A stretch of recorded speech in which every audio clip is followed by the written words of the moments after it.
always seem to play very well in the box, especially the defensive line and linebacker group. They always seem to have a very good defensive line. They play well, they get off the ball well, and they do a good job with our run fits. And then their coverage package, the athleticism in the secondary and how they're able to mix up their coverage package fitting with their run fits. And then just overall defensive effort. I would say, the 7 years I've coached against Fort Walton, they're always right there in the top of the teams that have, many kids that can't get into football and playing nonstop for 4 quarters. They do run the football, they do run it effectively, but all the screens and the vertical concepts that they use, they really stretch the field from sideline to sideline. So if you pressure them, you really don't want to pressure them in a situation where they're throwing their fast screens or tunnel screens. You really don't want to play complete coverage, play with a 5-man box because they can run to the football. So really they just stretch the field, and then their quarterbacks do a great job of extending the play. There's a lot of times where maybe the route combination is not perfect like the way they want it, or the depth or the coverage has got it covered up, but both of their quarterbacks extend the play very well. We are motivated, but you have to stay true to the process and take 1 week at a time. We've got obviously a Fort Walton this week. They're a good football team, and it feels good to know in the back of your mind, okay, this is where we are, and this is where we are at. But you really have to stay focused on one day at a time. What we try to get done on Mondays, Tuesdays, and not worry about the past and not worry about the future. Just take it one day at a time. We've worked several different kids in different spots, especially on defensive line standpoint. I think we rotated 8 or 9 kids Friday night just through the 4 defensive line positions, and then just going through the progress of the season and getting better, and then making sure we play with great effort and enthusiasm and intensity. And we did that for 4 quarters Friday night on defense. Dwayne got hot, and he's continued to be hot. And obviously we've done a much better job blocking up front, and that's created a lot of space for him to run the football, but he's also made some runs that there was times where he shouldn't have gotten some yardage that he did just because of the effort he runs with and the vision he has. So hopefully he'll stay hot because we've been able to be balanced the last few weeks offensively. They're very explosive on offense.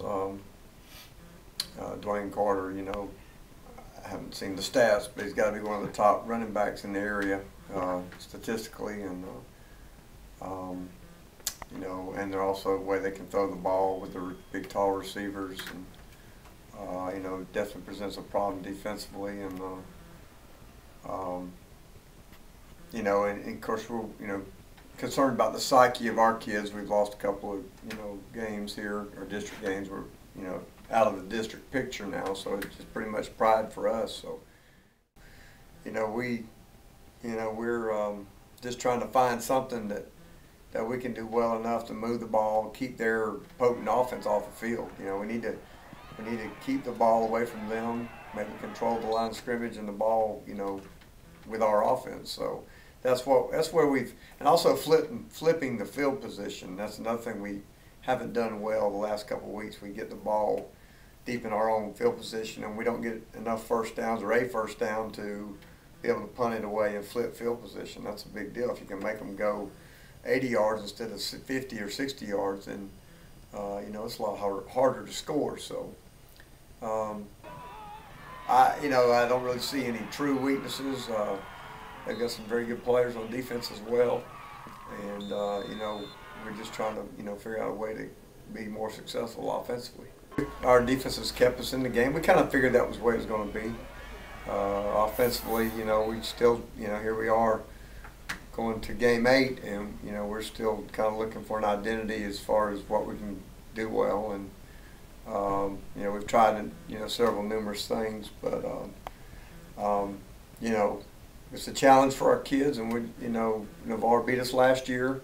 Navarre had the big run last year, in the playoffs, and so they definitely learned how to win, and they're still alive in the playoffs. So it'll be a tough challenge for us, and but also our last home game, and a chance for us to kind of gain some respect in the district, and also just continue with our season. I mean, you got to keep playing and try to win as many games as you can.